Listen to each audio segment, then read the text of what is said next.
익선 사무의 쉬운 성경 이야기, 오늘은 요나서에 대해서 나누도록 하겠습니다.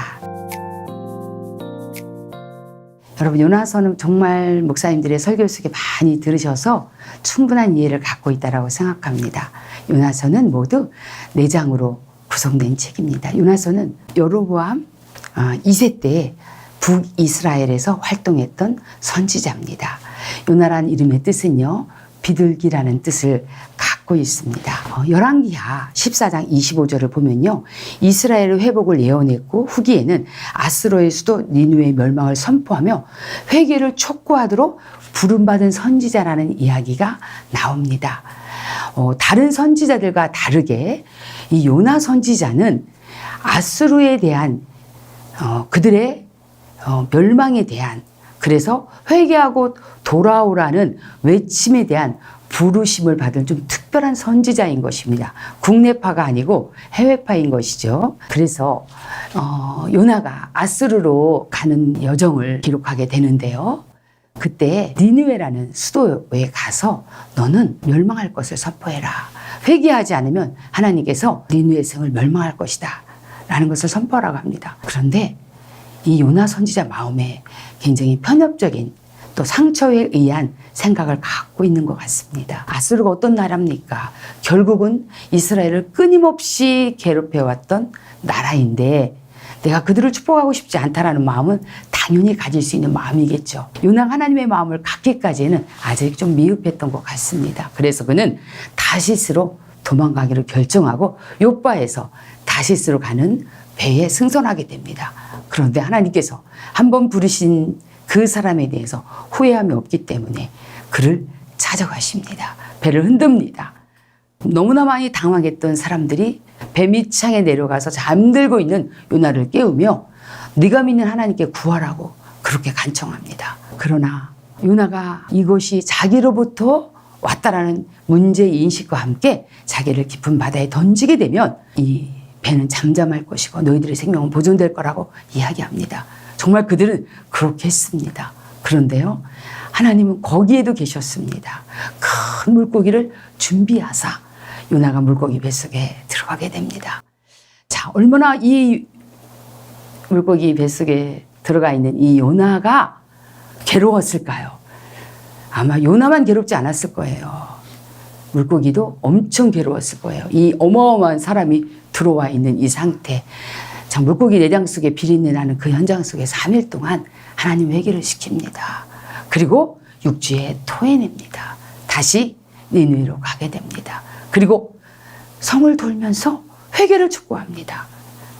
요나는 엄청난 고난을 통해 다시 사명의 길로 돌아섰기에 그는 하나님 말씀을 선포하게 된 것입니다. 놀랍게도 니느웨 성에 있는 모든 사람들, 왕으로부터 시작해서 짐승까지 베옷을 입고 금식하며 하나님 앞에 회개합니다. 어떤 일이 벌어졌을까요? 하나님의 심판은 내리지 않습니다. 그런데 이것에 대해서 기뻐해야 될 요나가 기뻐하지 않는 거예요. 하나님 이럴 줄 알았어요. 내가 안 가더라도 하나님 이 백성 구할 줄 알았어요 하면서 화를 내게 됩니다. 그때 하나님께서 박농쿨을 예비하셔서 자라게 하시고 그 뜨거운 태양볕에 그걸 의지하고 있는 요나를 향하여 벌레가 갉아먹음을 통해서 다시 불평하게 만듭니다. 그때 하나님의 음성이 들립니다. 너는 네 목숨 하나 구하고자 이렇게 그거에 소중히 여기지 이 백성, 이 성에 12만 명이라는 인구가 있단다. 그런데 내가 그 백성을 아끼는 것이 합당하지 않겠냐라는 결론으로 그에게 메시지를 던집니다. 이 요나서는 하나님이 부르신 자는 절대로 포기하지 않는다라는 교훈을 주고 계십니다. 그리고 내가 아무리 원수된 마음이라 할지라도 하나님은 이스라엘에만 계신 하나님이 아니라 온 열방을 향하여 세계 선교에 대한 꿈과 비전을 갖고 계시고 그들도 구원받기 원하시는 하나님의 마음을 표현하고 있는 아주 놀라운 책이라고 볼 수가 있겠습니다. 우리 요나서를 통해 다시 한번 내 자신의 마음들을 들여다보는 저와 여러분 되었으면 좋겠습니다. 미가서에 대해서 나누도록 하겠습니다.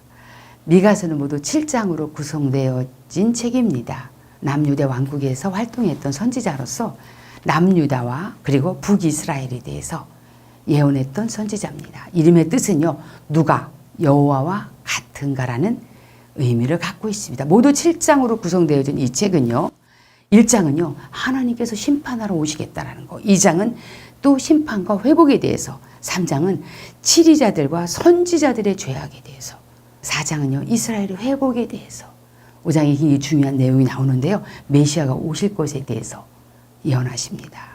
6장은요 하나님께서 요구하시는 것이 무엇이냐, 7장은 하나님의 형벌과 긍휼에 대해서 나옵니다. 특별히 5장은요 5장 2절에 보면 예수 그리스도께서 그곳이 바로 유대 땅 베들레헴에서 달 것이라는 지명에 대해서 확실하게 언급하고 있습니다.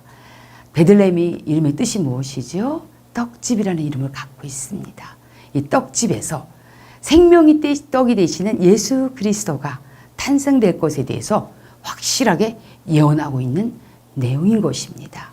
오늘 우리 이 미가서를 통해서 정말 이 치리자들과 그리고 영적 지도자들과 또 이스라엘 백성들과 오늘날 하나님 말씀대로 살고자 몸부림치는 우리 성도들 안에 무엇을 말씀하고 있는지를 우리가 잘 들으면서 하나님의 뜻에 순종하는 저와 여러분 되었으면 좋겠습니다.